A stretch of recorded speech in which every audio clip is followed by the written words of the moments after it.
Welcome back to Off the Bench. I'm Brandon Carney alongside Pat Gustafson. And Pat, we are really reaching the initial dog days of the offseason now. You know, putting the show sheet together today, there was only so much to really do for football right now. Because, I mean, you know, we talked last week and leading up to this week how this podcast is going to cover everything NFL related. We're going to get into free agency. We're going to get into the draft. And there will be a lot of that coming here in the next few weeks. But it's really just starting. And so there's really not a lot going on yet. All we've really got right now, and we'll talk about this in a little bit, is the franchise tag window open today. And there's starting to be some leaks of some little draft rumors, some nuggets here and there. But there's not really a whole lot to go off right now. We're kind of just spitballing a little bit.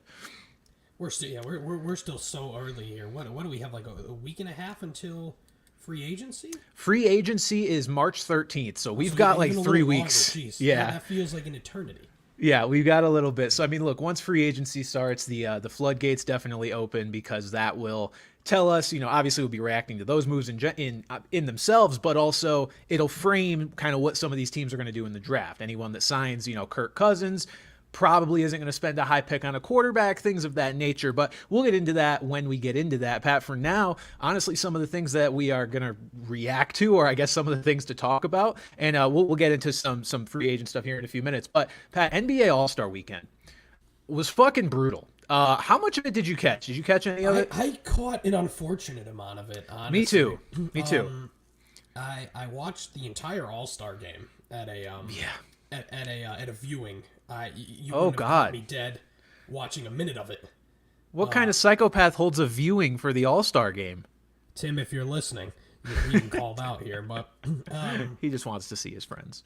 And yeah, FOMO. But the thing is like, I don't know why we expect more. See, that's the thing. Like, I personally didn't mind the All-Star game specifically because, like, who cares? Like, you know what? Like, I'm surprised that people were surprised at the product.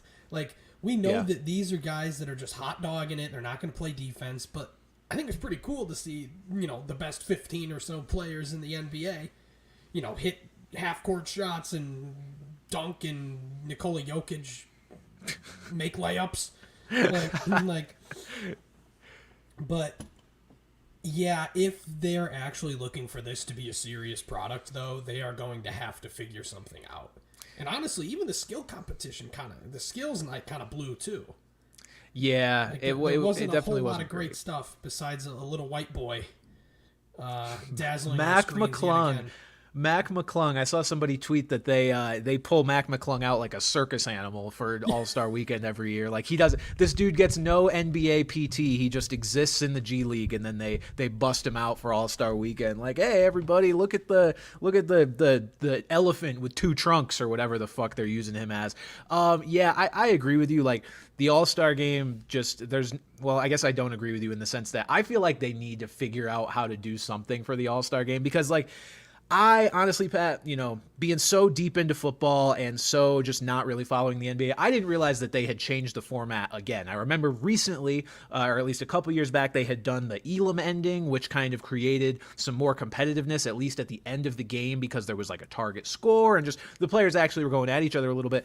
And I don't know exactly what the solution is here to create a level of competitiveness in this game, because I think so many, just the vibe in general across all sports now is nobody's going to put themselves at risk, or nobody's going to try unless there's something tangible on the line. Like, we're seeing it with, you know, college football bowl games and players sitting out unless it's a playoff bowl game and things of that nature. Yeah, I don't know what the answer is. I'll say this, and, you know, I guess I'm going to be that guy that offers up just negatives instead of solutions, but I'm like, I don't think it should be the winner of the All-Star game gets a home court in the finals. I've seen that float a little bit. They in the MLB, I don't know. No, I'm No, the saying in MLB they don't, but does the MLB they NBA don't do anymore. that? Okay, no, the NBA doesn't do that, and I don't think they ever did. But there's some people floating that as a solution because they're like, oh well, there will be guys on both teams who, whether logically or illogically, will think their team could be in the finals, and so they'll try hard. And I'm just like, I don't want, especially as a Nuggets fan, my team was just in the finals. Like, I don't want the Nuggets' home court advantage in the finals to be determined by whether Devin Booker doesn't fucking brick a few threes or something in an All-Star game. Like, I understand it would create certainly a more competitive atmosphere because he would be trying, as would every other player, presumably in that game. But I just don't think that's the answer. I did see Nick Wright float a really funny idea.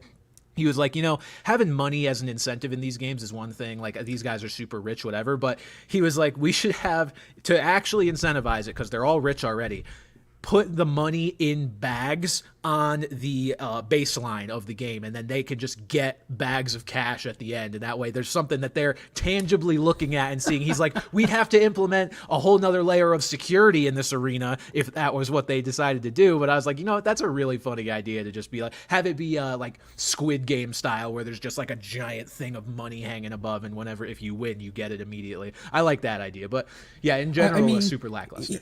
While that is ridiculous, I think the solution here is just pay them.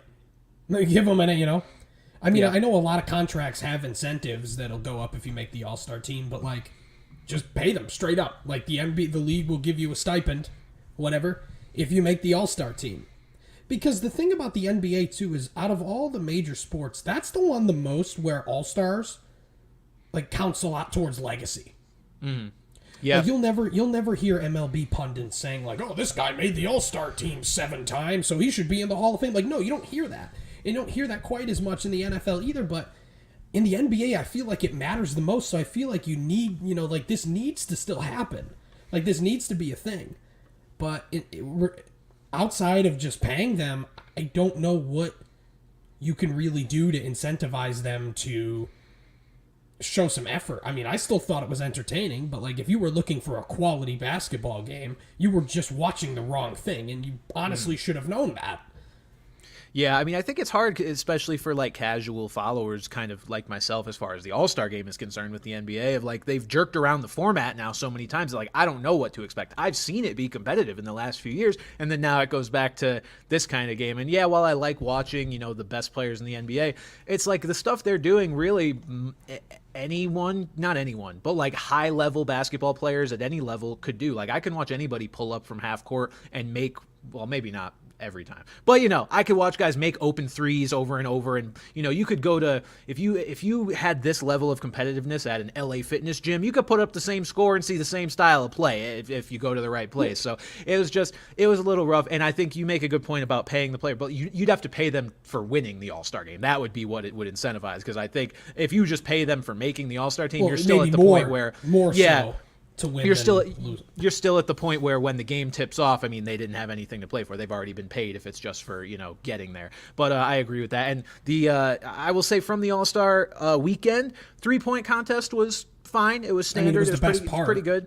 It's always the best part, because the 3-point contest is a lot like the home run derby, where it's like, no matter how many times you see the same kind of thing over and over, it's still entertaining to watch guys do that shit. It just is. I thought Steph versus Sabrina was a fun little thing. Sabrina killed it from the men's 3-point line. That was crazy. She, tied everyone else in that final round or whatever. Yeah, so I loved that. I thought that was a good showcase for her and just for the WNBA in general. Hopefully we can get Caitlin Clark out there when she hits the W soon, because she is a freak. I think she could actually challenge Curry and beat him, so I think that might be fun.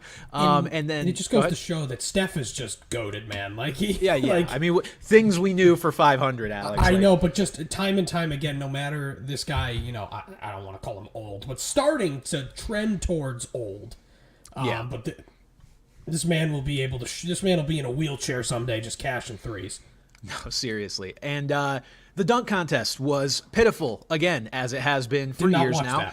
I think, Pat, I kind of think it hit a new low this year. First of all, they made the scoring unnecessarily complicated. They allowed each judge to rate the dunks from a scale of 1 to 50, which just created weird decimal point average. Like, every single judge didn't go below a 43 on any dunk. I don't even think they went that. I think 46 was the lowest any judge put up. So I'm like, why are we giving them such a big gamut? Well, what used to be was everyone scored on 1 to 10, and then you added it up, and so that would be how you got a 50 for a dunk. It was because everyone gave you 10s. I don't know why they went for the 1 to 50 scale.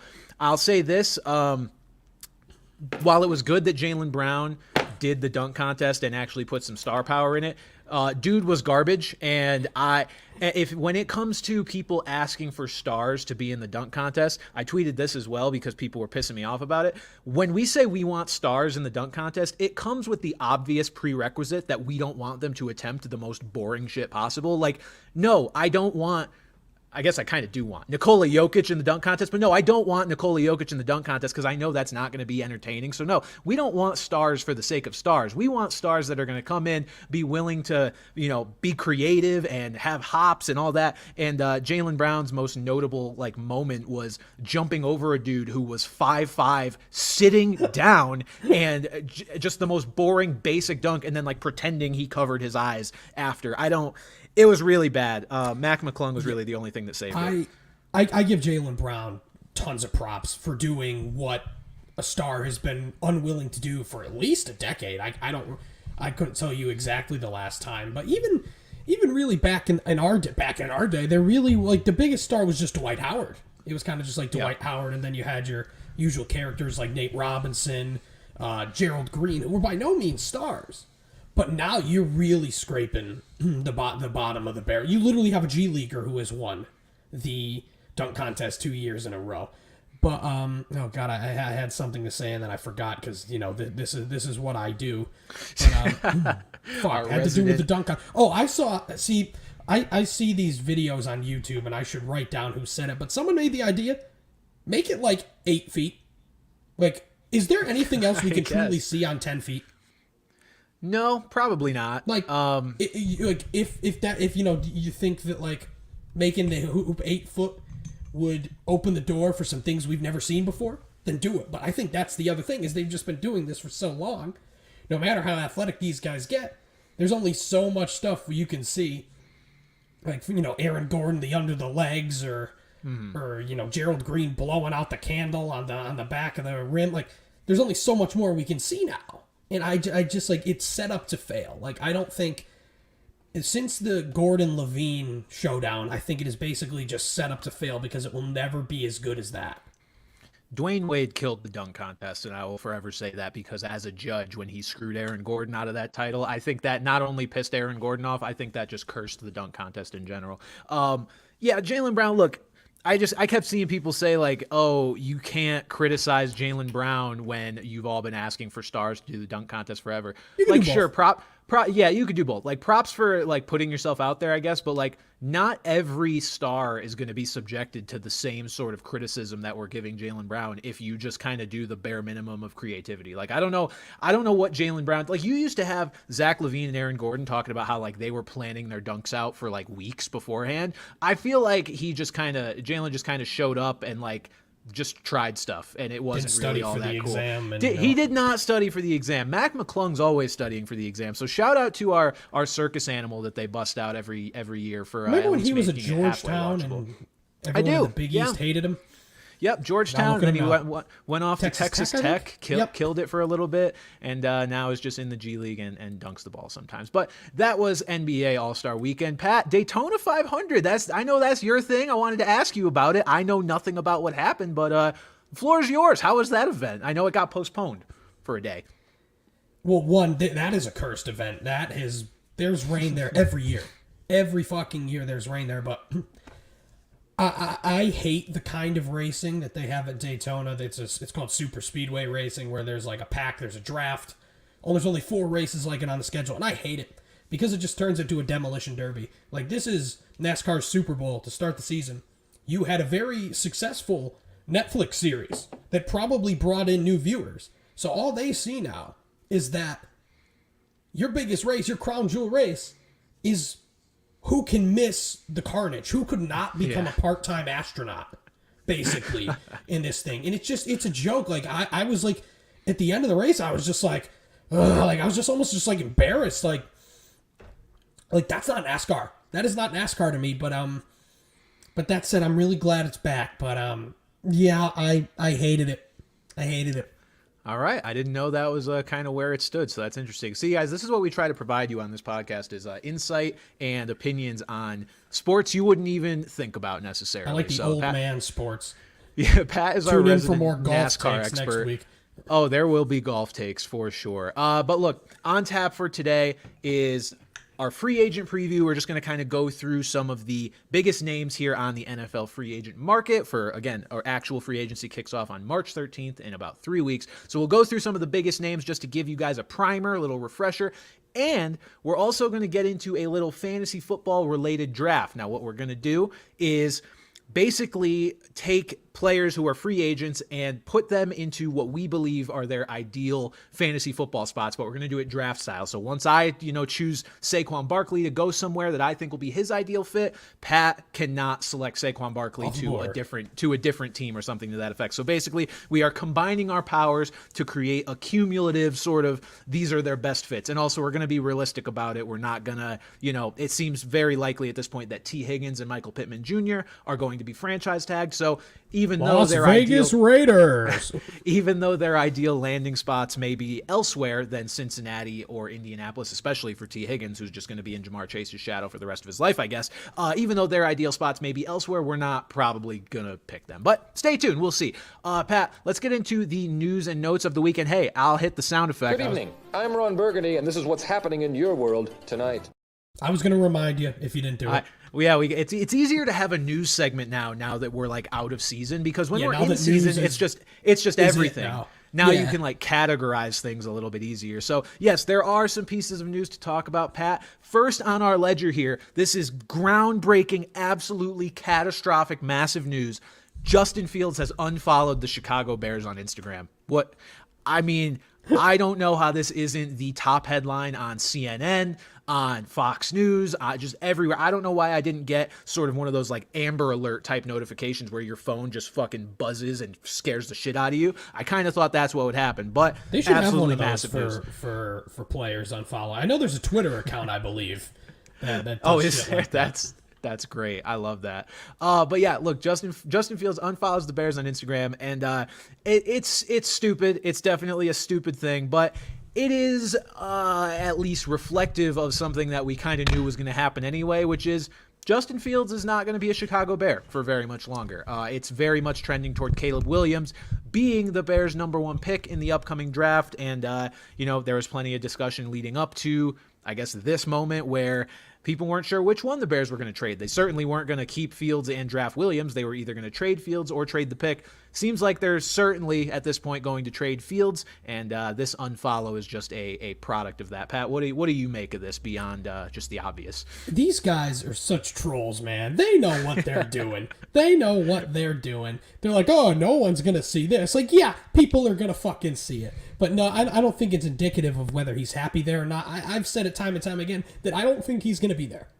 Just one way or another. And I guess not unfollowing them on Instagram maybe won't help your cause if you're trying to guide your way to a destination. I mean, I guess we can't pick him in our draft, but I'm sure we'll be talking about him because obviously the quarterback free agency landscape, I think, probably starts and ends with Justin Fields. Like, I don't think anything really happens until Justin Fields is gone. So, yeah, I mean, certainly the biggest combination of like youth and talent among the quarterback free agents, and I mean, we'll talk about these guys, but really the only starter-worthy free agents for quarterbacks are going to be Kirk Cousins and Baker Mayfield. Ryan Tannehill will probably end up starting somewhere because he's just at that age where Steeler. Steeler. I don't think he's going to take a spot on a roster that's not a starting role, because I think there is one he can find somewhere. He's not going to just settle for being a backup. But it's definitely not a ton of guys, as it never is with quarterbacks, right? Teams tend to lock up their quarterbacks if they're any good, and they let them go if they're bad. But yeah, the Justin Fields domino will certainly be one to watch, and it's the most possible moving domino right now, because until free agency begins, like, they can trade Justin. They could trade Justin right now while we're on air if they wanted to, but obviously nobody can sign Kirk Cousins until March 13th. So that is where we are at with the quarterback landscape. Justin Fields, I think Justin Fields is going to end up a Falcon. That just seems like where it's going. He's from Atlanta. Atlanta needs a quarterback. I think Atlanta, with how their roster is built, are certainly, not to say they're just a quarterback away, but you could probably make that argument. And I'd argue it. They're a quarterback away from at least being in the mix. They're a quarterback away from at least being the clear favorites in the NFC South to me. I mean, the Buccaneers, certainly, if they re-sign Baker and re-sign Mike Evans, are going to be tough to beat. But again, this Buccaneers team was still barely over 500. I think the Falcons, top to bottom, are a more talented roster. They just need a quarterback that can steer the ship and a head coach who's not going to self-sabotage the entire team. And I think they've at least got that second one. We'll see if they can get the first one, be it Kirk or Justin Fields. But gut feeling, I think Justin Fields will be an Atlanta Falcon here in the next couple weeks, and I think that's a pretty fun fit. But we will talk about and react to that if and when it comes to fruition. Pat, some pre-draft hype is starting to leak out here. Some rumors, and it always makes me laugh because we go through a full season of college football where you have every opportunity in the world to sit and watch all these guys play, and then once the offseason hits, all these narratives start coming out as if like we didn't just watch all these guys play a full season, and people just kind of make things up, I feel like, and hope that nobody fact checks them. And that might be an exaggerative way of putting it, but this is all to say J.J. McCarthy is being speculated by some as being as high as quarterback number 2. Now, we've seen Jim Harbaugh be psychotic and say that he thinks JJ will be the number 1 quarterback off the board. I think that level of hype has been all but debunked, but I have seen a few rumors here, and one of them from ESPN's Matt Miller, who says he spoke to several scouts, and one in particular who believes McCarthy would be Joe Burrow on a team that threw the ball more. This could not be more pre-draft hypey shenanigans if it tried. Like that. That's like a Mad Lib. Yeah, just throwing Joe Burrow in the same sentence as J.J. McCarthy just because you can and just because you technically don't have evidence against it. Because, Michigan didn't throw the ball very much. So you can create fairy tale land J.J. McCarthy and say, oh, well, if this, then he could have been that. And I'm like, look, yes, maybe J.J. McCarthy has a level that he hasn't tapped into yet because he hasn't been able to, given the scheme and the game plan. I understand that. That can absolutely happen from college to NFL level. But for you to suggest, look, if this guy was Joe Burrow, they would have thrown the ball like Joe Burrow threw the ball. Like Michigan sees J.J. McCarthy in practice every day. If they thought he had Joe Burrow level talent, they would not have been as conservative, as run heavy as they were. Yes, I think he could maybe be a level above what we saw him do at Michigan, but I just hate when they start to throw in these comps like Joe Burrow, and I guess it's a scout doing it. Is like, guys, why do we have to get so reckless with it so early in the process? It's just silly to me. And like, let's be honest here. Some of these guys are in the agents' pockets. Let's be honest. That's been a thing about insiders in sports. Like, what's the joke that like John Heyman in baseball is like inside Scott Boris's pocketbook, but. But a lot of times, like, remember, like, when Mel Kiper fucking loved Jimmy Clausen? Like, loved Jimmy Clausen and said he'd retire? Why the fuck do you think he liked Jimmy Clausen? Like these guys are getting, these agents want to hype these players up. And, I see nothing more than that. And I'm surprised it's happening so early. And it's also just a reason for people to listen. Like, we're talking about, if Matt Miller says J.J. McCarthy will be the 4th quarterback off the board, we're not talking about this. Mm-hmm. This is also a way to get people talking. And maybe would he be the 3rd? I still don't think so. Like, I would be pretty surprised. Like, this feels like a lot of, like, Mac Jones talk from a few years ago. And they're like, oh, Mac Jones is going to go to the 49ers. Maybe. Well, they were almost right. But it didn't happen. Like, in no world would I take him over Caleb Williams. Would I take him over Drake May? Would I take him over Jaden Daniels?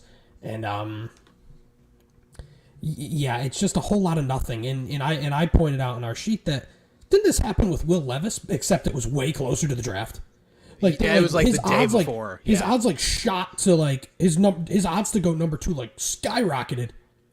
And the guy went in the Mayo Eater went in the second round. Yeah. Yeah. Like it just goes to show that this is so volatile. It's February 20th. We've still got a couple months before these statements are going to hold any kind of water. And even then, they didn't hold water. And it was the day before the damn draft. So, yeah, it's nonsense for the sake of it.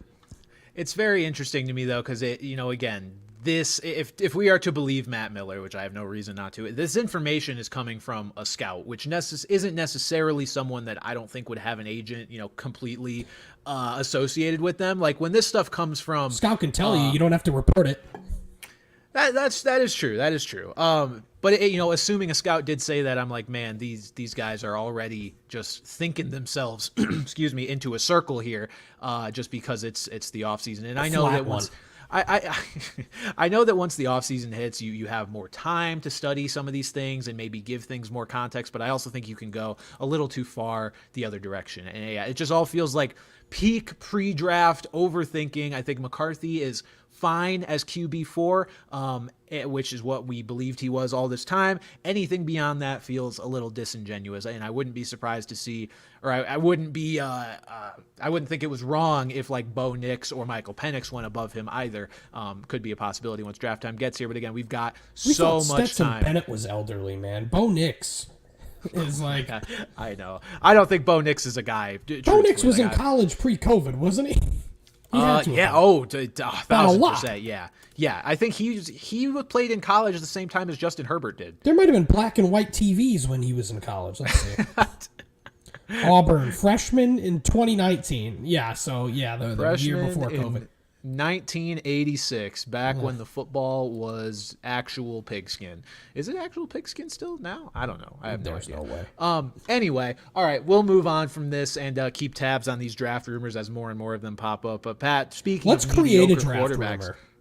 Okay, you want to create a draft rumor right now? Well, I mean, maybe not right now, but I mean, are we something that we should think about? You got anything?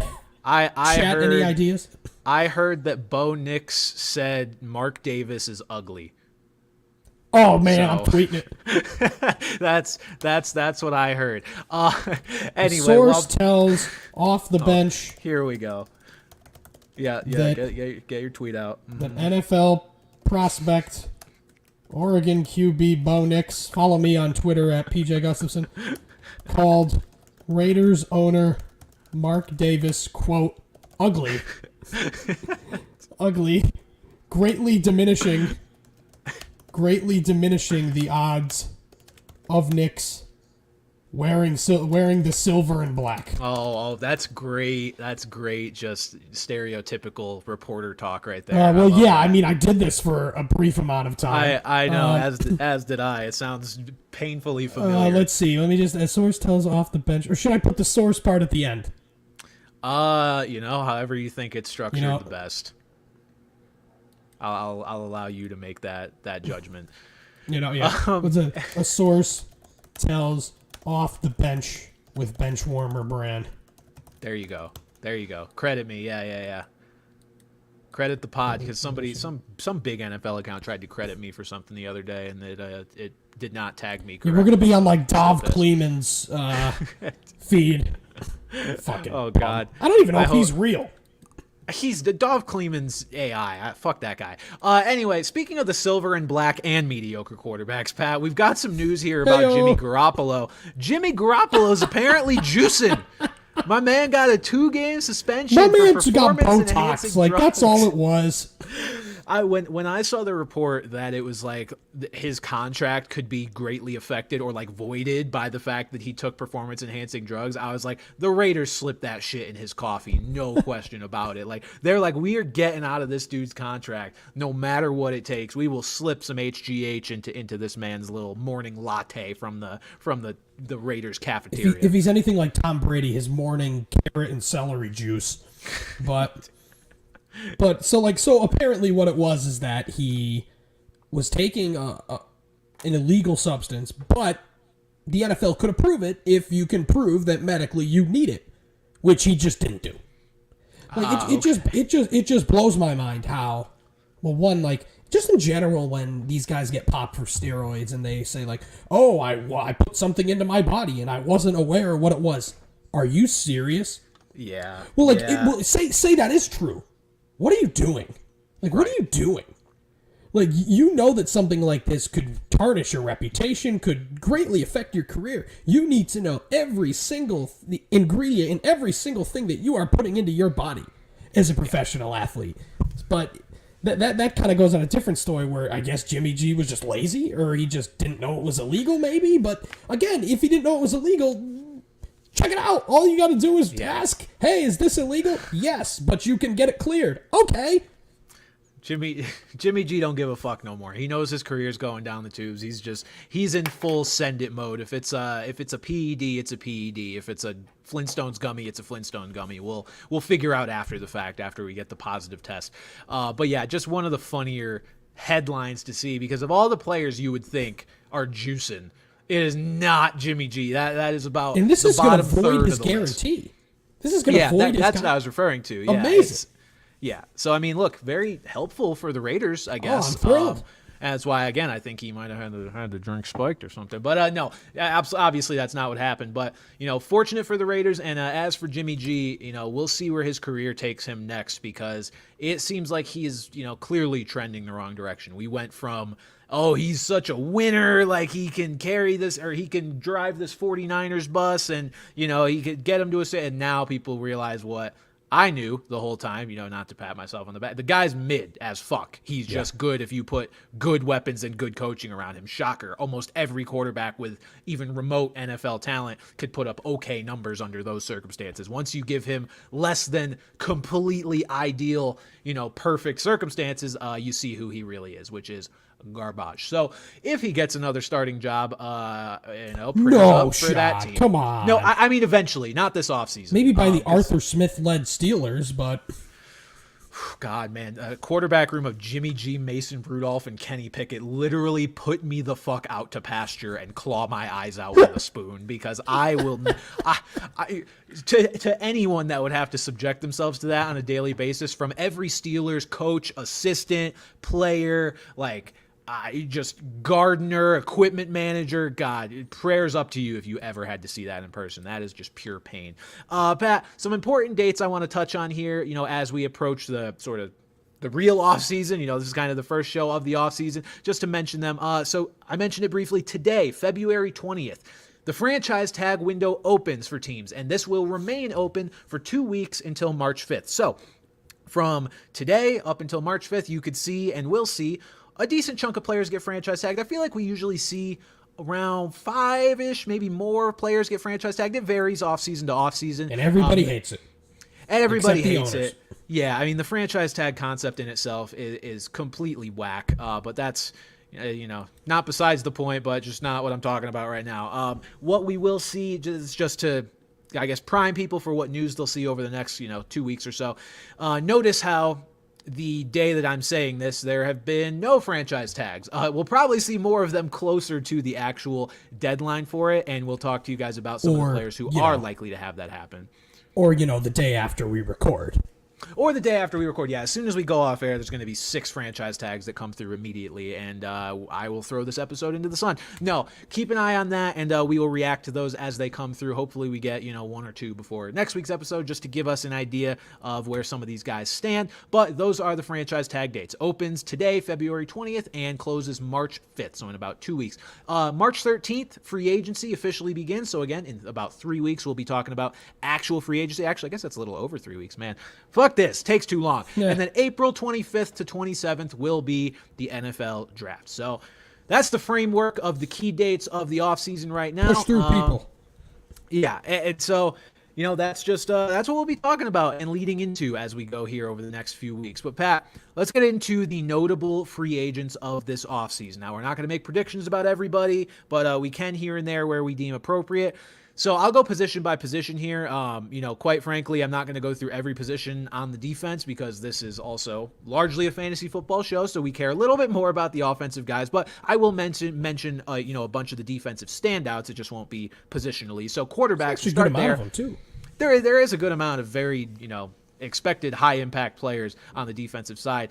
Quarterback free agents: Kirk Cousins, Baker Mayfield, Ryan Tannehill, and Jacoby Brissett. Again, we mentioned before, the quarterback market free agent wise is dry, as it generally is, but we don't usually see a quarterback like Kirk Cousins caliber be a free agent. And yes, he's old. Yes, he's coming off an Achilles, and that is a big reason why he is, a free agent and potentially actually leaving the Vikings. There hasn't been a ton of rumors about them being like adamant about bringing him back. It seems like they're kind of open to all options at this point. The only piece of news that did come out recently is that the Vikings are not going to give him a fully guaranteed deal like he has received in the past. So they're at least a little bit, cooler on him than they once were. But again, coming off a torn Achilles, obviously, like the guy is objectively more not fragile, but, beat up than he was the last time you gave him a guaranteed deal. That's just kind of how this works. So Kirk Cousins will be the most highly sought after quarterback, I would think. I'm curious to see what teams actually pursue him, because there's a few that need him. But then my view, especially as a Patriots fan, is I want us to be looking for like a young franchise guy, but Kirk's going to be highly desired. Well, I think, like, to your point there about the Patriots, it's just a matter of, are you in the top 3 in the draft? No? Then you're probably going to be in on Kirk Cousins. Right. Like, unless you think a guy like we talked about JJ McCarthy, unless you think taking a guy like McCarthy is a better option than that. But yeah, if he is by far, I think, the best quarterback here. And we talk a lot about Kirk Cousins, but the dude is, while the ceiling's not crazy high, I mean, he's pretty rock solid. Like, what you're going to get out of Kirk Cousins. He's got a pretty good floor. Like, if you're, we saw last year Kenny Pickett and Desmond Ridder go into the season as starting quarterbacks. Like, you're not going to get that low level of play out of a guy like Kirk Cousins. Like, no. If you, say, we need a quarterback, but we kind of want to be good this year. Like, Kirk Cousins, and by good for these teams, it means, make playoffs. Like, for the Raiders example. Like, you put Kirk Cousins on the Raiders, they've got a lot better shot to make the playoffs here. A team like the Steelers, team like the Falcons. They could really use a guy like Kirk Cousins. Even the Vikings, hell, duh.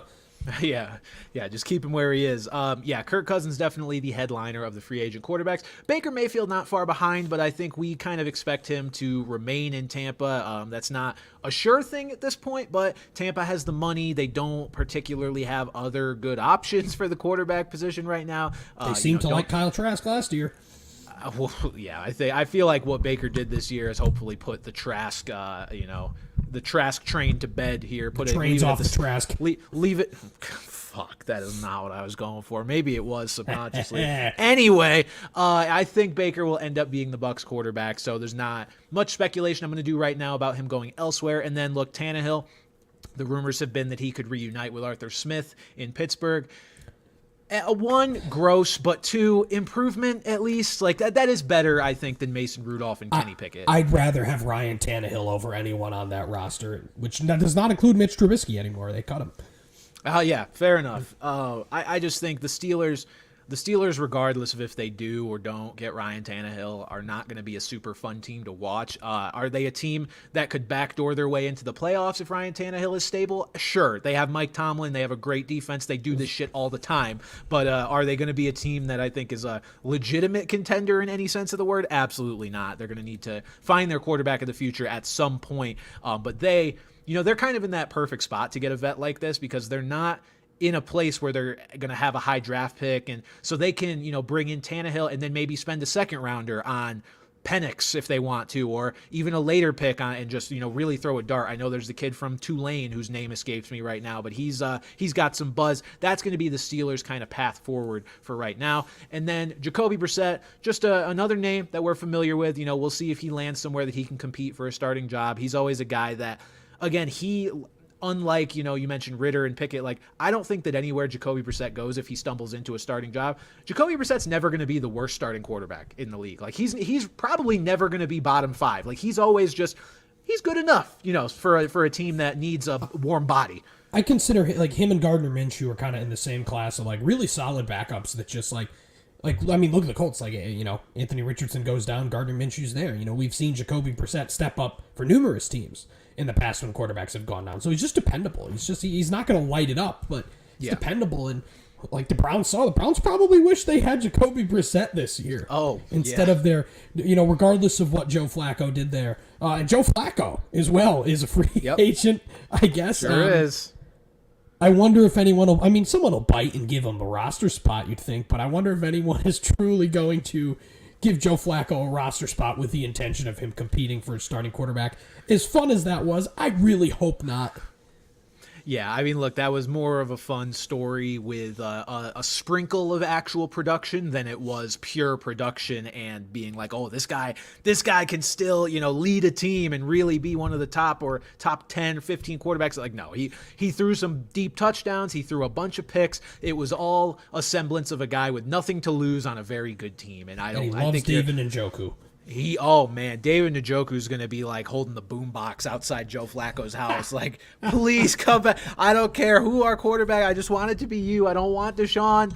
Come back. No one wants it to be Deshaun, but I don't even know if Deshaun wants it to be Deshaun. Well, Deshaun likes to do things whether other people want him to or not. Oh, dear. All right. Moving on to the running backs. Now, Pat, this seems to be the position group that at least has the most name value, the most star power. There's questions about some of these guys, whether they have a lot left in the tank or if they're falling off, but we'll see. Either way, it's definitely a star-studded class by name. So it's led by a guy who I don't have those concerns about in Saquon Barkley. Reports are that the Giants are unlikely to franchise tag Barkley for a second time, so certainly seems like he is headed elsewhere. He's going to be the biggest fish on the running back market, and then beyond him, you've got Derrick Henry, Josh Jacobs, Tony Pollard, friend of the show Austin Eckler, Gus Edwards, DeAndre Swift, Devin Singletary, and Ezekiel Elliott. And there are some other guys where if you look up the free agents, you will recognize their names as well. But at a certain point, I got to cut the list off. A lot of quality running backs here. So I'll be very excited to see where these guys go.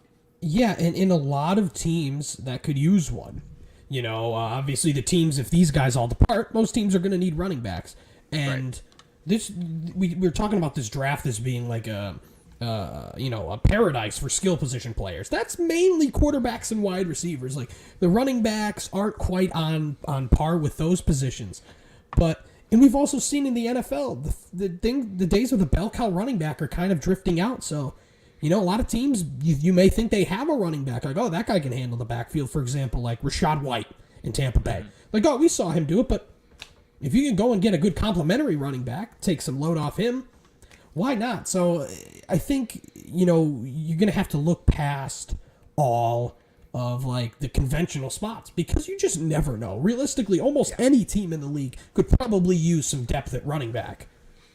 Yeah, I think some of these guys, it's going to be really interesting if they kind of accept a new role this offseason as well, depending what team they go to. Like Austin Eckler, I'm fully expecting to go to a team that already has some sort of established running back because no team is going to be committing to him as their full-fledged guy. I mean, the Chargers weren't even doing it this year. And granted, I'm going to bring this up every chance I get because I think Eckler's getting a bit too bad of a rap for being completely washed. Like, he was dealing with an ankle injury on and off all season. And yes, that's the kind of thing that I suppose could reoccur next season. And then you're left with the same Austin Eckler you had this offseason or this season. But in general, like, I don't think that's a true representation of who he is. I think he's got enough left in the tank that, like, look, if the Patriots signed him, I mean, I'm all for giving Ramondre all the work he can handle, but like, I'd still be excited to see Austin Eckler. But it's going to be interesting to see if he does go to a team where, they've already got kind of an early down back and what kind of level of touches he may get.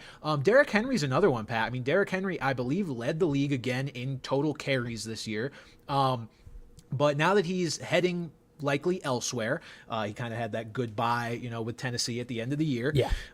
It'll be interesting to see if he goes somewhere where he has a complimentary, player on the roster already. I think Henry's going to be the 1A no matter what. Like, I don't think about to say that. Yep. Yeah. He's not going to take like a backup sort of role, even though he is getting older and I am ageist, as everybody knows. I'm not that crazy though to believe like he's going to go be a second stringer somewhere. But would it surprise me to see him go somewhere that has a back who was somewhat productive this year and who who we don't expect to be like phased out of the offense? No, absolutely not. So it'll be fun to see where they go. And again, these are some of the names that when we get to our draft here in a few minutes, will be exciting to see where we think they're gonna, or where we think their ideal landing spots are that are fairly I have a feeling realistic. most of it's going to be the running backs. Yeah. I mean, look, there's really not a lot of other positions worth putting in these places. But yeah, look, the running back class, more than anything, I think, is the most highly touted of this free agent class. And then we get to the wide receivers, headlined by really one receiver in particular, because a few of them are likely to be franchise tagged. It's Big Mike Evans out of Tampa Bay.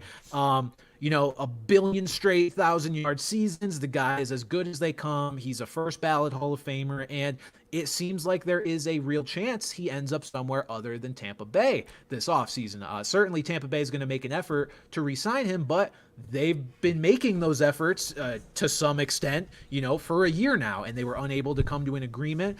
And so it looks like Evans is going to test the free agent waters, and he's definitely going to be the most highly sought after free agent here with, again, T. Higgins and Michael Pittman looking like they're going to be franchise tags. Certainly those guys are younger and have similar talent level to Mike Evans, not quite as good, but still among the elites. They're not going anywhere. Mike Evans is. So, Pat, this is going to be a big domino for the receiver. I was going to say that, and Mike Evans is such a versatile in the sense that he can obviously go back to Tampa where he's established, a future Hall of Fame career, or he could go to a young team, a younger quarterback that really needs kind of, some stability at wide receiver. We've seen it, with Stephon Diggs in Buffalo, A.J. Brown in Philly, DJ Moore in Chicago, like that kind of thing. Or he could go to a team that's basically a wide receiver away, a really good team like, God forbid, the Chiefs or the Ravens, teams that, probably don't need Mike Evans, but he could just go there and slide right into that number one wide receiver spot and make a good team even better. Yeah, and I think one thing to remember, too, as you think about free agents and speculate is we don't know what these guys truly want and prioritize. I think we like to pretend like we do sometimes. Like when DeAndre Hopkins was a free agent, everyone and their mother thought he was going to go ring chase somewhere because he hadn't really sniffed, a deep playoff run. The best he did was with the Deshaun Watson Texans teams. And he went to Tennessee and got paid. Like, you never know. And Mike Evans also has a ring already, which factors in as well. Or maybe it doesn't. Like, again, I don't know, like, if he's satisfied with one ring and he might go somewhere to, like you said, help a young quarterback, or wants another ring. So he goes to the Chiefs and just is like, hey, I'll be the number one target, or at least number two behind Kelsey on this great team. We don't know. All we can do is look at where the vacancies are for receivers and who has enough cap to sign him. Beyond that, I think you're again thinking yourself into a pretzel a little bit if you try to get inside these guys' heads. Unless they say something outwardly, you can't know that they prioritize something just because you think it's what they should prioritize. We just never know. But the other wide receivers, Pat, beyond, again, Evans, Pittman, Higgins, Tyler Boyd. Looks like Tyler Boyd is going to end up walking because of them prioritizing T. Higgins. Not that he's the most exciting player, but it will be a little weird to see Tyler Boyd on a team other than the Bengals. It feels to me like, it feels to me like he's just been there forever. And then beyond him, you've got Calvin Ridley, Curtis Samuel, and Odell Beckham Jr. for the put Gabe Davis on the list, you coward. Oh, I miss Gabe Davis. My bad. No, I would have. As much as I didn't know if you were. No. As much as I hate him, I was going off the spot rack free agents, and for some reason, I just didn't see his name. It organizes them by like how much they made last year, and I must have missed him. I've been using Spot Rack for years, and up until like a couple of years ago, I thought it was Sport Track. You dyslexic motherfucker. When I found out it was Spot Rack, like. I'll be honest, I have zero idea what it means. I have no idea. Who cares? I have not bothered, but fantastic. I do. Yeah, they are a fantastic. I use them every year at the beginning of. I use them every year at the beginning of the MLB offseason in particular to see who the fuck is still on the books there. But and I mean, I guess to talk about Gabe Davis, I feel like Gabe Davis and Calvin Ridley are kind of in the same archetype here of these guys who we've seen flashes from them, but they're inconsistent. I tend to believe more in Calvin Ridley than I do Gabe Davis, just because it seems like it was more of a usage thing in Jacksonville. When Trevor Lawrence was targeting him, he produced. When Trevor Lawrence was targeting Christian Kirk, he didn't produce. I think there wasn't a steady flow of targets there. It seemed like it was either one or the other. you put Calvin Ridley in a situation where he's may not be the number one option, but is at least getting steady looks, I think we could see a far less frustrating player, at least from a fantasy perspective. I'll say, as someone who watched Calvin Ridley super close this year, as a heavy believer and investor in him, and he turned into my sort of Kyle Pitts Jr. or Gabe Davis 2.0, there were a lot of frustrating drops as well. Like, yes, the usage was up and down, and that was weird sometimes, but for the most part, to me, it seemed like Calvin Ridley is, either still shaking the rust off or is just permanently rusty. Like, this is just who he is at this point. What I want to see from Calvin Ridley, and we'll see if this reflects itself in our draft again in a few minutes, is I want to see Calvin Ridley go somewhere that he can be kind of playing alongside a bigger receiver, and he can be sort of the, not to call him a gadget guy, but just somebody who can move around the formation a bunch and have a bigger receiver that takes that attention away a little bit. Because Calvin Ridley, especially when Christian Kirk went down, he's just not built to do that. And Zay Jones, as much as I wanted it to just be Zay Jones taking that big receiver role and Calvin Ridley working kind of underneath him, like, Zay Jones isn't really good enough for that, so they, kind of swapped them out. And I just want Calvin Ridley to be not a slot receiver, but, to that effect, like the smaller guy that just moves around the formation a little more. He's not designed to be that big dude who is the go-to every down receiver. He's just not.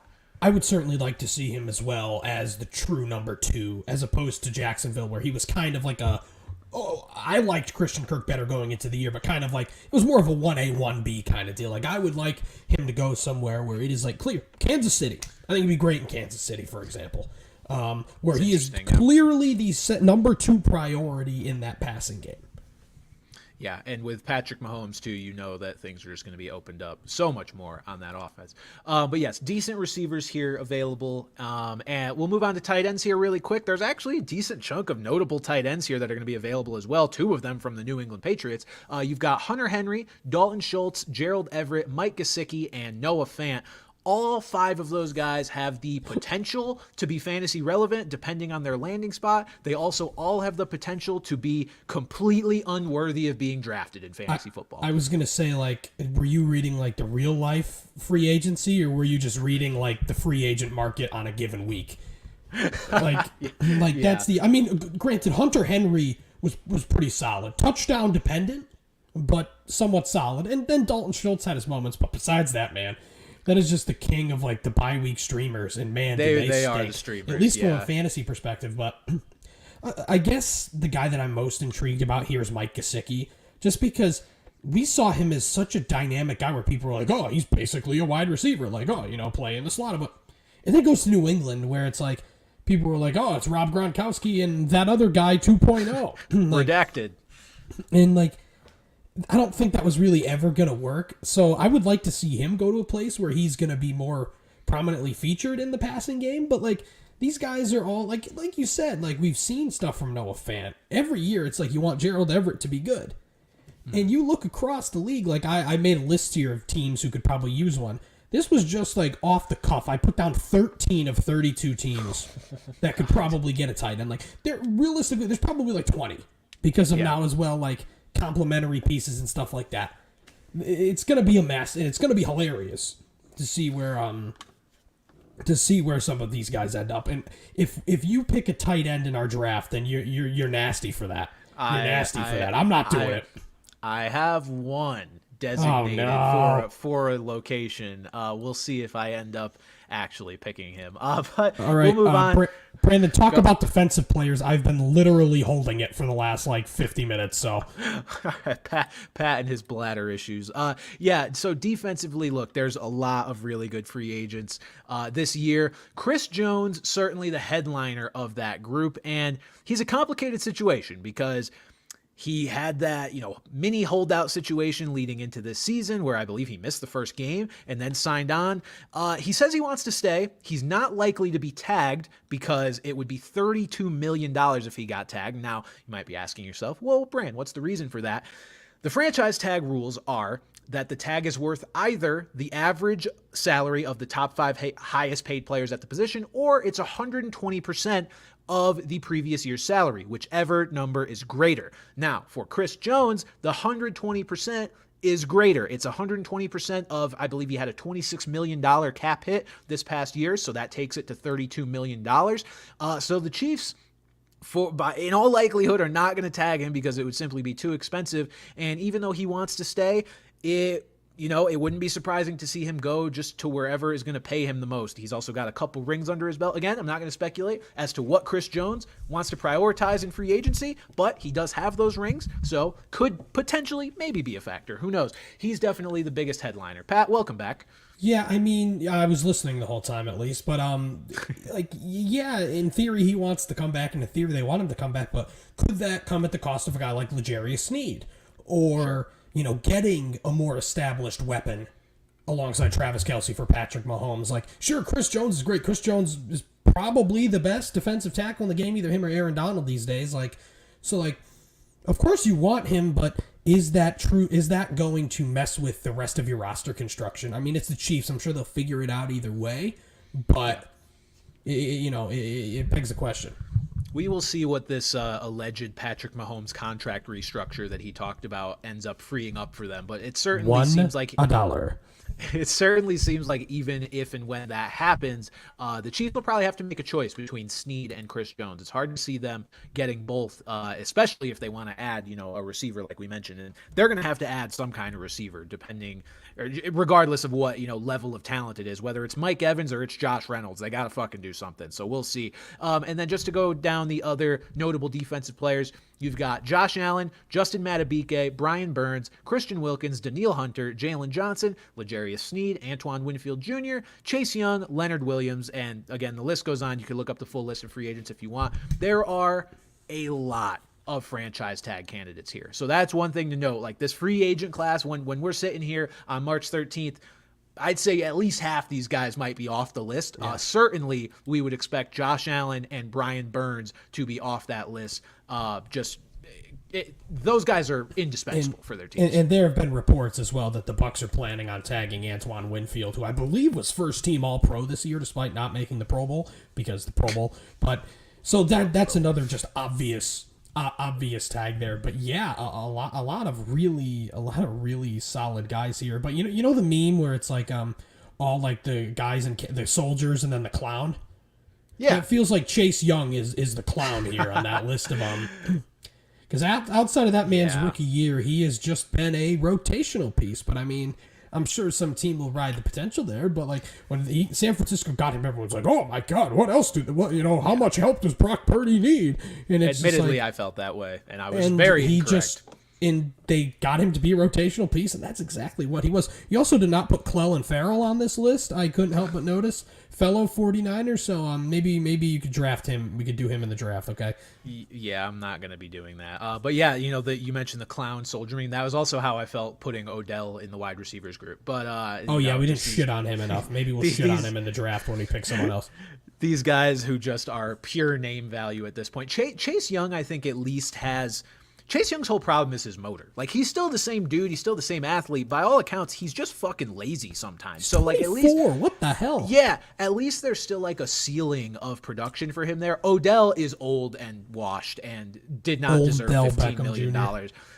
Odell did not deserve $15 million this season. I did tweet about that today, and I got some replies that I guess made a good point. They were like, well, as soon as they signed Odell, Lamar signed because... the thinking there, the Ravens finally got a receiver, and I guess Lamar was happy about that. I feel like Odell is just one of those guys that players around the league like and value more than anyone else who's objectively watching the production he provides, which is minimal at this point in his career. So look, if giving $15 million to Odell allowed you to sign Lamar, if that was truly the cause and effect, then yeah, sure, all the way worth it. But just looking at it from a kind of a less stupid perspective, not worth $15 million. It's funny too. Was bad. We're kind of circling back on like about a year of this whatever you call it, of the podcast iteration of the podcast. So it's like we're like recycling. We're talking about things we were talking about a year ago, and I remember one of my first podcasts. I did not like that at all. Yeah. And it kind of, but I did like Jimmy G. So that was my first podcast. So that never happened. But yeah, Odell's a clown. But yeah, Chase Young, like that was to your point. Like this dude's 24 years old. Like we've seen him be really, really good. Obviously, he's had some injury issues, but he is certainly still someone who can play probably at an above average level, but is someone going to pay him a whole lot of money?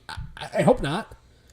I hope not as well. I'll say this, and I don't really have many players tabbed for the Patriots for our upcoming draft, but the Patriots have a lot of money coming into this offseason. I am both excited and nervous about what we could potentially do with that money, because it's almost fuck you money, where it's like we could go out and sign a Chase Young and it's not even a big deal because we still have more money to spend elsewhere, but like I also just don't want to sign Chase Young, so we'll see how that goes. All right, Pat, I guess without further ado, let's get into it. This is our ideal fantasy football fits draft. Again, it is us going back and forth, putting players in what we believe will be their ideal fantasy football fits. And once one of us uses a player and puts him on one team, the other person cannot use the same player and put him on a different team. So we control their fates, and that's that. Pat, I think you had the first pick in the last draft. I did. So I will take the first pick in this draft, and with the 101 of ideal fantasy football fits, I am going to put Saquon Barkley on the Houston Texans. This is this is a move that honestly I've been thinking about since like mid-season, when Devin Singletary looked good at times, but he's Devin Singletary, and if you look at his numbers, he basically just did the same thing this year as he has done every year. He's a fine depth back. He's also a free agent, so this spot could not possibly be more open for a guy like Saquon Barkley. This offense, especially with Bobby Slowick sticking around, is incredibly high-powered. The Texans have the money to make a move like this. And honestly, Pat, with C.J. Stroud's rookie deal, they can probably pay Saquon for 2 or 3 years before they even have to worry about C.J. Stroud's deal. But also, like, they have so much cap space that this deal probably wouldn't hamstring them regardless. This just feels like the sort of perfect, we suddenly have a contender. Where are the pieces we need to upgrade? Here's a piece. Here is one of the best talents at the position in the league. I would absolutely love to see Saquon Barkley on this team, and I think he would be incredibly productive in fantasy football when he finally doesn't have Daniel fucking Jones leading the way for him. Yeah, no, that would have been my first pick had it not been yours. So, obvious there. And the way I'm going to approach this, I don't know if you want to jump on board, is like, once one of the things happens, like that's real life. Like, so like say you pick Saquon to the Texans, I'm not going to pick Austin Eckler to the Texans because they signed Saquon. I'm down for that. Okay, that's the way I'm going to do it. So let's try and do that if we can here. I'm going to go with another obvious one. Well, obvious, not obvious, but it's one that people have kind of been. We talk about Mike Evans. You talk about a young quarterback who could probably use his services. His offensive coordinator's there. So Mike Evans, you are a Carolina Panther. Wow. Okay. Carolina Panthers. That's not so. I have seen those rumors, or at least that maybe it's just Panthers fans being hopeful. I think that's an interesting move, Pat. I'm curious to hear why the Panthers over the Chiefs, assuming ideal fantasy fits. I think I'm also trying to predict it a little bit as well. That's fair. Rather more so than a fantasy thing. No, you know what I mean? Like, not a fantasy football thing, like a fantasy world kind of thing. Yeah. And it's just more so a Chiefs thing than a Mike Evans thing, where it's just like they have never really been a proponent of having, this big outside weapon. Even Tyreek Hill, who was their stud wide receiver, was not a traditional stand on the outside, go and get jump balls wide receiver. Right. And we saw with their wide receiver core this year, they don't think they need a wide receiver to win a Super Bowl. And plot twist, they're right. They're right. So it's more so a fact that I just don't see it from a Chiefs spot. Obviously, if you're looking for the ideal fit for him, Kansas City, but I just don't see it happening. I see, maybe I'll pick a different wide receiver to the Chiefs, but I think with Dave Canales there, Bryce Young, isn't going to take a huge leap, but we're going to see the reason why this guy was drafted number 1 overall, and Mike Evans would help him a lot, and he would be by far the best target, the best target on that offense. Who would be the next? Adam Thielen? Oh my God! That's what I'm saying. Mingo, probably, but yeah, nothing crazy. Yeah, so I will go with that. A little hope for Panthers fans. There's not a lot of hope to be had right now, but I'll throw you Mike Evans on this one. Yeah, I think just to touch on the Chiefs thing too, I would hope, I mean, look, I hope the Chiefs fuck everything up so they never win a Super Bowl again, but I would hope that they recognize that just because they won the Super Bowl doesn't mean they don't need receiver help. But to your point with Evans and, them never having sort of that big outside weapon, yeah, they don't need to make a huge splash at receiver to feel comfortable. I mentioned Josh Reynolds before. Like, I literally think signing Josh Reynolds would be perfectly fine. If that was the only receiver move they made and then say they draft one in the 3rd or 4th round, like, I think that's fine. They've shown they don't need great receivers. They just need guys who are not going to actively fuck things up regularly, which they weeded them out throughout the year. I have someone set on Kansas City that is a little better than Josh Reynolds, but it's almost like the Patriots for the last 15 years. Outside of Randy Moss, they never had another Randy Moss. So anytime there was any big wide receiver, Patriots.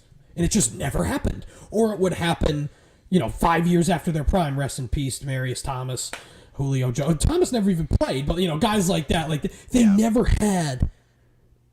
got that Randy Moss after Randy Moss because their system just didn't need it. Yeah, they were more than happy to rotate the Chris Hogans and Danny Amendolas of the world instead.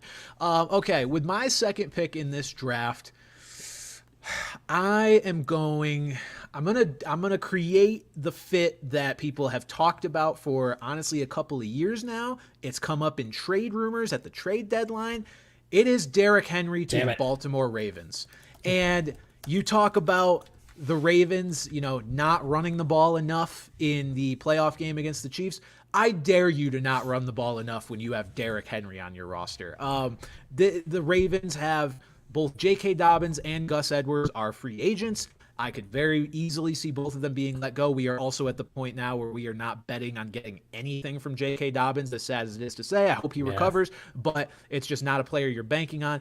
Derrick Henry, look, Pat, the Ravens are not flush with cap room, so this might take some maneuvering to make happen. They're not in cap hell either.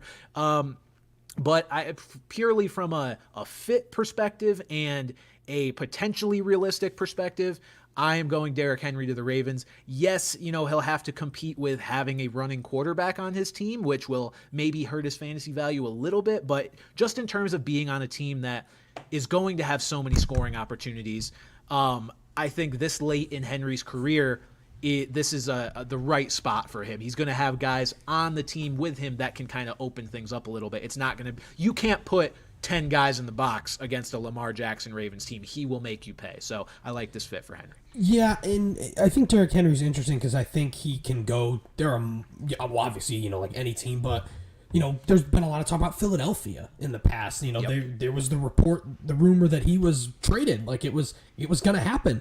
I also even like the thought of the Cowboys. Even if the Cowboys retain Tony Pollard and go and get a guy like Derrick Henry to be the complement that Tony Pollard needs. We didn't talk much about Tony Pollard. Maybe I'll pick him somewhere just for the sake of us to talk about him a little bit.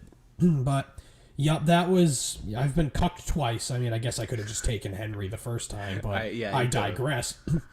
So I will go with one of my boys here. I'm assuming the lone quarterback that will be taken in this exercise here. Likely. I'm going to send Kirk Cousins to the Atlanta Falcons. I'm glad you did it, because if you didn't, I was going to. I think that, I was talking about before, he provides just enough floor that you need. You put him with the players with the potential of Bijan Robinson, Drake London, and Kyle Pitts. I think that would launch them up. Those three players in particular, Cousins, I'd say would be a fringe QB1 like he is every year going into the season, but more so for the sake, Bijan's going to be there, but more so for the sake of London and Pitts in particular.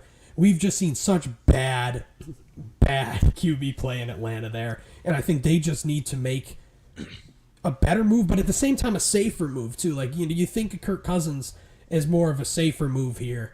So that's what I go. If I had to pick Cousins somewhere else other than Minnesota, I would say Pittsburgh. We talked about Pittsburgh as a possibility, but I think Atlanta, the skill position players in Atlanta excite me more than in Pittsburgh, despite my George Pickens fandom at the moment.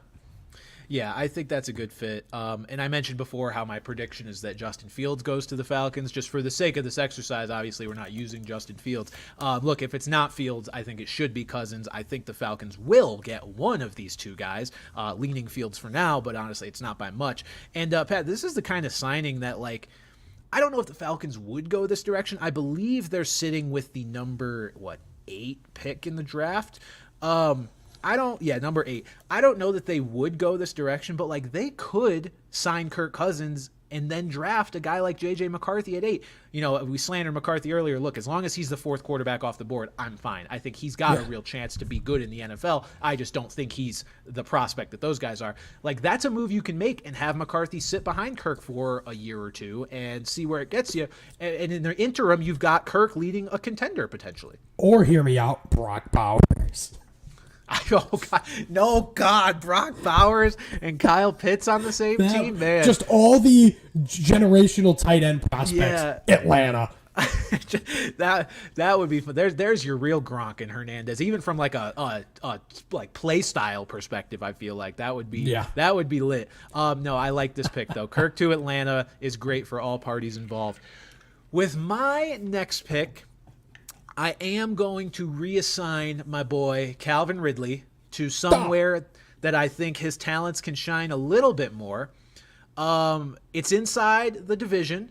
I'm going to send him to the Tennessee Titans. I said I want him to play alongside a bigger receiver. Will Levis needs as many weapons as he can get. I understand Treylon Burks exists, but does he really? Look, I don't know. Yeah, we can't see that. This to me, look, I kind of have to zap Treylon Burks from existence to make this work, but I'm going to do that. I think on a team that is poised to be more or less tanking or just bad next year, I guess I'll say, they're going to be throwing a lot. They've got a quarterback who's going to be willing to throw a lot, assuming Levis is the guy. And playing alongside Hopkins, like that's the kind of role I want to see Calvin Ridley in. Will it be, weekly sustained fantasy football success from Calvin Ridley? Probably not, because, again, I don't rely on that from anybody on a truly bad team like what I project Tennessee to be. But this is about salvaging the fantasy value that we thought Calvin Ridley would have had this year. And do I think he can put up a more maybe consistent version of the season total he had this year? Yeah, because that's the problem. You look up Calvin Ridley's stats, you're like, oh, he was pretty good. I think he finished as like the wide receiver, like 18 or something. He was over 1,000 yards, all that stuff. But it was just week to week, he was unstartable if you actually play fantasy football. This is the potential for him to, get a good amount of targets week in and week out, help a young quarterback develop, and have a receiver take some of the heat off him. So I'm putting him on the Titans. I did not expect that one. That was not one I expected. He was the guy that I had tabbed to Kansas City. That was going to be my next pick. Got to give them a wide receiver. Now, fuck it, Josh Reynolds. No. But yeah, it's true. Like if you want if we really want to unleash Will Levis the way that I've been hoping that Brian Callahan will, Calvin Ridley's the perfect kind of guy alongside DeAndre Hopkins and our boy Chiga Okonkwo. But he would immediately, even though he's not the top option, he would, I don't know, I'm not a DeAndre Hopkins guy. Maybe he would be the best player. Maybe he won't be the go-to option, but at least someone with sort of a different, where he's not the alpha, where Ridley's not that alpha outside wide receiver. So yeah, I could see something like that. Man, I am, I will continue cucking you all draft. Deal with it. We have 3 running backs here, 3 pretty good running backs, or at least fantasy relevant. My last pick is going to be funny. So, oh, fuck. Okay. So, I know that. So, I've got to find 2 here, and I see 3 running backs here, and we've got several open spots here. I don't want to be lame and do a re-sign. I'm not doing that. I'm not doing it. So, quit asking.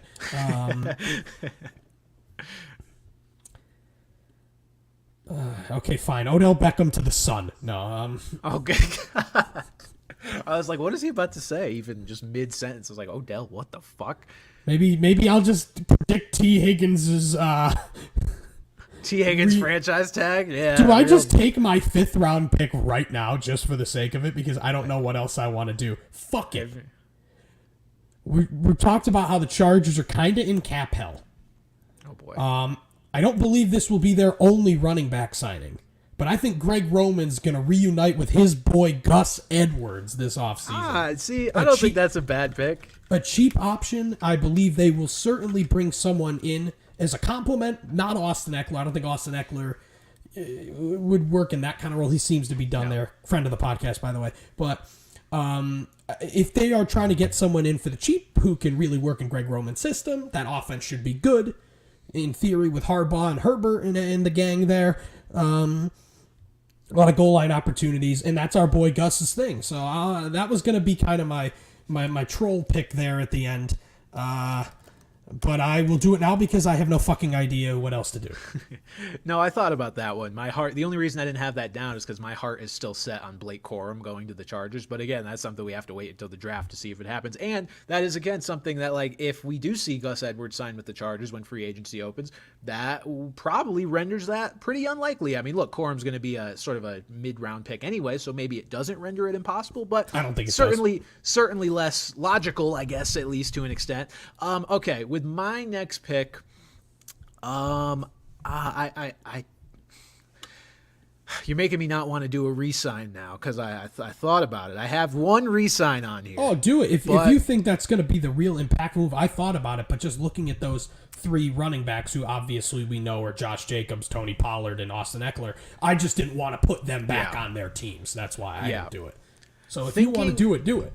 Thinking of realistic landing spots and actually making a guy fantasy relevant, I am putting Hunter Henry back on the Patriots. I'm not out on Hunter Henry. The Patriots are undergoing an absolute metamorphosis with their team. Their coaching staff has been thrown out the window and replaced with completely new guys, even though the new head coach was a guy who was already in the building. Hunter Henry was, for the first couple weeks of this season, scoring touchdowns. He's been a touchdown-dependent guy in the past, and he's gotten those touchdowns in the past. I think if this team, and I'm holding out hope that they will, drafts a quarterback at number 3, he is the perfect sort of security blanket and red zone threat. If and when they get to the red zone, hopefully the offense will be more efficient, no matter who the new quarterback is. I just feel like with Mac Jones and Bailey Zappi, that rotation of bullshit at quarterback, we really saw the worst of the worst that we could see with this offense. And Henry still poked his head out like a little fantasy relevant gopher at times and put up points and made you think about adding him in fantasy. Like, if you have even better, just anything better than the bare minimum on this team, I think this is a spot, with his familiarity on the team, that he could be a reliable TE1 for you, albeit obviously a back-end one, but still a guy who could find his name onto the fantasy radar. Yeah, I didn't expect that. I said if you took a tight end, you'd be nasty, so you're nasty. But we got 2 picks here left. I feel like I gotta go with the best player available, the guy that I think can go somewhere and sort of be in every down kind of back, or a very heavily dependent there on the back. So Devin Singletary. I'm going to go with a close and personal friend, not of the podcast though, my close and personal friend Josh Jacobs. And we're going to send him all the way across the country. We're going to send him to Philadelphia. I had that too. I love it. Fire. I thought about the Giants, but and that would be another good spot because that's another spot where they would clearly give him the kind of carries that he commands. But I think his days with the Raiders are over. I think the Raiders are going to be on to Zamir White here. But again, he's still good enough and at the age where he can make a solid salary for himself, but also be in a position to get a lot of carries. In Philly would be great. I mean, that's a great offense. The touchdowns, if they ban the tush push, this gets even better. I love that. Yeah, seeing that DeAndre Swift is a free agent, that there's absolutely going to be a spot. And, tush push banned or not, with Jason Kelsey gone, is potentially gone. He hasn't fully retired, I don't think yet. It seems like that's going to be a less frequently run play, one would think, and that opens up a lot for whoever the running back ends up being. Okay, Pat, with my final pick, you thought I was nasty for a tight end. How about a defensive player that props up a DST in fantasy so much just by his own existence there? I'm going to put Chris Jones on the Cincinnati Bengals. And here's why. Ooh, it's not just because, the Bengals have some defensive pieces and he'll help that defense. It's because the Bengals' schedule for this upcoming season, as far as, looking at it in February, is friendly. So here are their opponents in 2024. At home, they've got the Ravens. So I'll actually go by quarterback because that's usually the best way to judge how many fantasy points a defense can score against that team. So you've got Lamar, then you've got Deshaun Watson, whoever the fuck the Steelers are going to start, whoever the fuck the Broncos are going to start, whoever the fuck the Raiders are going to start. Then you've got Jalen Hurts, whoever the Commanders are going to start, and whoever the Patriots are going to start, Pat. That is as light as you can get for a home schedule. And then away, you've got Lamar, Deshaun, again, whoever the Steelers are going to start, Dak Prescott, Pat Mahomes. Those are tougher. Justin Herbert, I mean, that's not an ideal matchup, but still one that, has proved fruitful at times. I think if this defense asserts itself as like one of the better ones in fantasy, I could see you leaving them in for that matchup. Then you've got Daniel Jones, Bryce Young, and Will Levis. Like the Bengals defense, if they can put together a unit that is actually frightening, and they have the cap room to sign a guy like Chris Jones and maybe another piece too, that is a defense that I will be very much interested in fantasy. I would love to see them get a big name like Chris Jones to anchor it. Certainly not the direction I was expecting you to go in, but I think we're going to talk a little bit more about the Bengals. At least I'm going to talk a little bit more about the Bengals in one of our viewer questions. So I will leave it at that for now. So one more pick here. I'll just again spitball. I'm looking at Austin Eckler. I'm looking at Tony Pollard. I'm looking at Zeke. For God's sake, I'm looking at Zeke. See, I kind of want to do something here, but it might be wishful thinking. I was thinking about putting our friend Austin Eckler on the Raiders, but I don't think realistically I can do that here. As I just said, I think they're in on Zamir White. You could be in on Eckler too, though. That could be that's the exact kind of pairing I wouldn't be shocked to see, truthfully. Yeah, I might cheat. What? I might cheat here. What do you mean cheat? Yep. Hold on. You're a cheater. The last team I'm going to have here is the Dallas Cowboys, and I am going to have them sign Tony Pollard and Ezekiel Elliott together. Oh my fucking God. I think they're going to run it back. Oh, that'd be so funny. But I truly believe that would be a great spot for Zeke, because we saw that Zeke can still do what Zeke does in the short yardage situations. And the thing about Tony Pollard, I forget the exact numbers. Again, these are things I could easily write down if I, really went to that next level of research. But he said that like his injury was really bothering him until about like week 9, and you can clearly see a shift in the numbers after that point. So, obviously he was one of the bigger disappointments in fantasy last year, but I have not closed the book on Tony Pollard. That said, I still think you need a bigger running back, not to take all the goal line carries, but, at least in certain situations. And Zeke is obviously a guy Jerry Jones loved. Jerry Jones likes making the big name move, and I guess Zeke is still technically a big name. He's not a great big name, but I do think the Cowboys are going to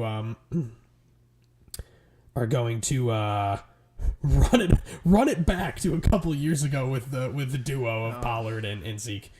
I could see it now, all of the just incredibly creative and funny tweets. First look at Zeke in a Cowboys jersey. Shut the fuck up. Do it God. again. Awful. All right. There you go, folks. Those are our best fits for our best fantasy fits for some of the free agents out there. We try to toe the line here between realistic and what we'd like to see happen, what would be best for their numbers, and we'll see how many, if any, of these. I agree. We'll see how many, if any, of these become reality here in the next, in 3 weeks when free agency opens. But yeah, I like a lot of these fits. I think they make a lot of sense. The Cowboys one would truly make me laugh. Okay, let's move on to the viewer questions here, Pat. We'll get through a couple of them. I don't know if we'll get through all of them. We do have a lot. We just got a letter. Oh, fuck. Oh, man. I hit one sound effect. I'm like, my quota's done for the you've day. hit your quota, man. Here, You're getting paid for the day. Nope. We just got a letter. We just got a letter. We just got a letter. Wonder who it's from.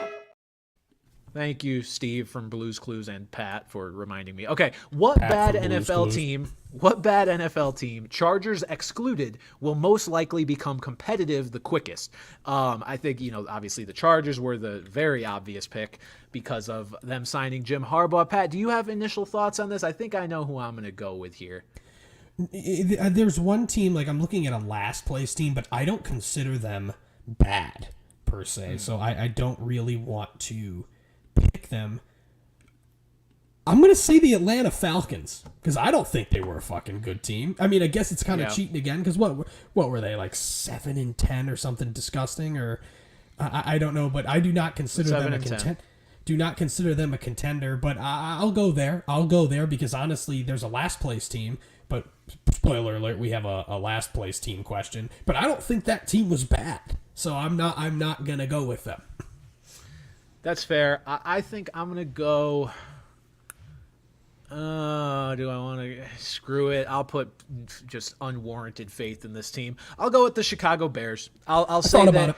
I'll say that Caleb Williams, gets them to be just a little bit improved over Justin Fields. The problem is that if he's not a quick adjuster to the NFL, even if he does become the guy we want him to be, he could tank the first 5 games and then the Bears just don't end up with a good record this year, even if he ends up being good. So that's the risk, but I'm going to go with him just for the sake of, I think they are one of the better position teams because of where they are in the draft, and they're going to get this generational prospect, or what we think is a generational prospect. They've got kind of the best chance, potential momentum here to make it happen.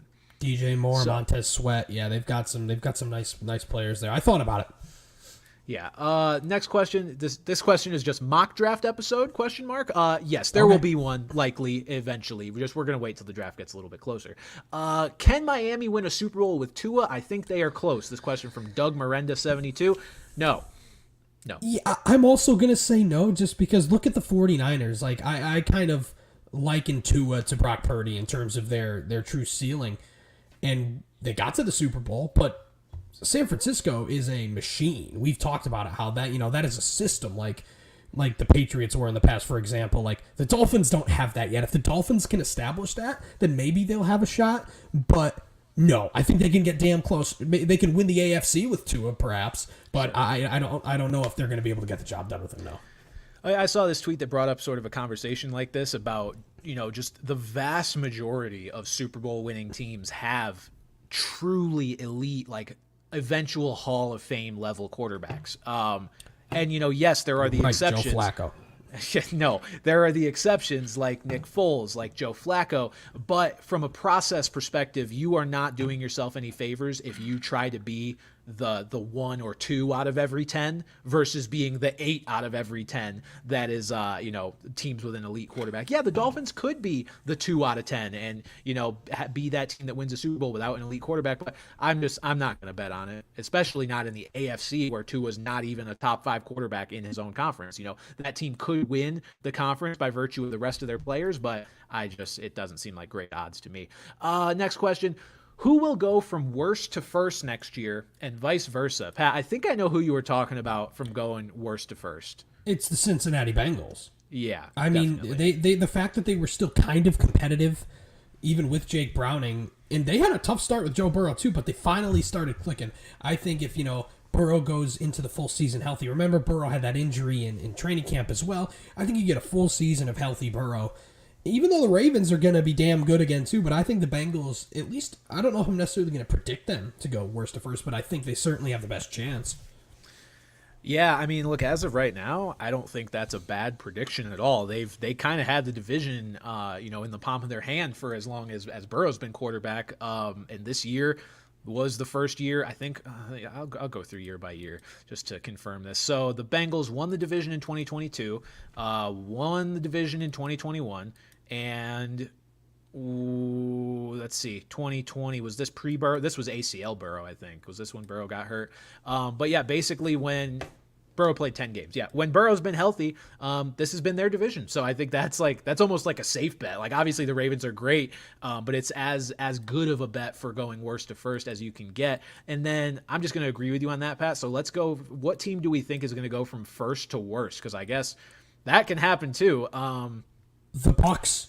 The Bucks, yeah. I guess the Bucks are the obvious one. Close aren't they? division. Maybe we'll see the Panthers get better under Dave Canales here, and if they don't get Mike Evans back, and if Baker Mayfield was truly a product of Dave Canales, we could see them go down to even 6 wins, but with that division being such a clusterfuck. Yeah. Again, not to say that it will happen, but I just can't really Yeah. see any other of the division winners coming in dead last.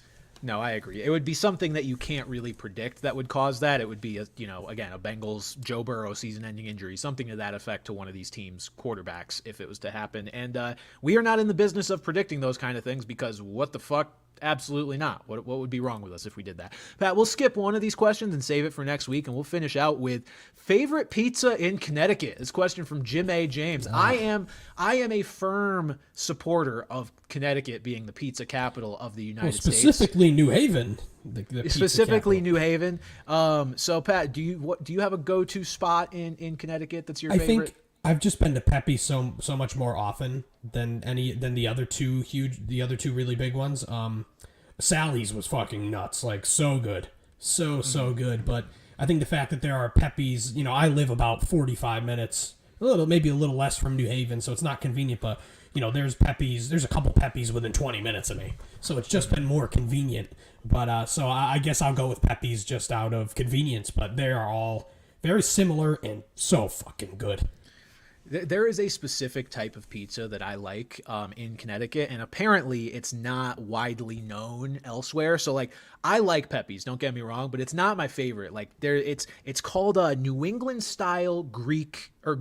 Greek style pizza or something like that. It's basically a little bit of a thicker crust, the kind that you would get Pat, at Mystic Pizza. So I'm going to go Mystic Pizza being the most well-known that serves that type of pizza, and it's basically that style is great everywhere I've gotten it. I'll go with them because that's going to be the one I can recommend for people to go to. My favorite We went there for our draft last year. We did. Draft weekend. That was actually, I think, the first time I had been to that one specifically, but I was like, yeah, this is the great too, yeah. Style of pizza that I've grown up on. My favorite specific location, though, if you're ever in the area near the University of Connecticut, is Willington Pizza.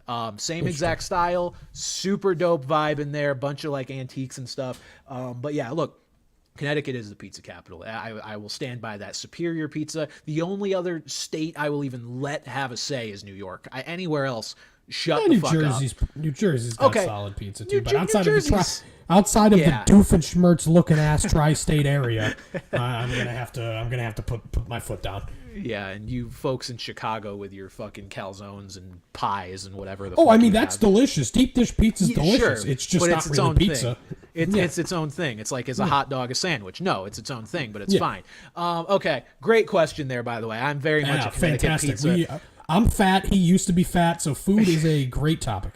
And I'm a Connecticut pizza snob who lives in Denver who has awful pizza. There's 2 good pizza places in this entire state, and the state's fucking huge. So that's my take on that. All right, folks, we will be back next week reacting to any sort of franchise tag news or draft rumors or whatever you have.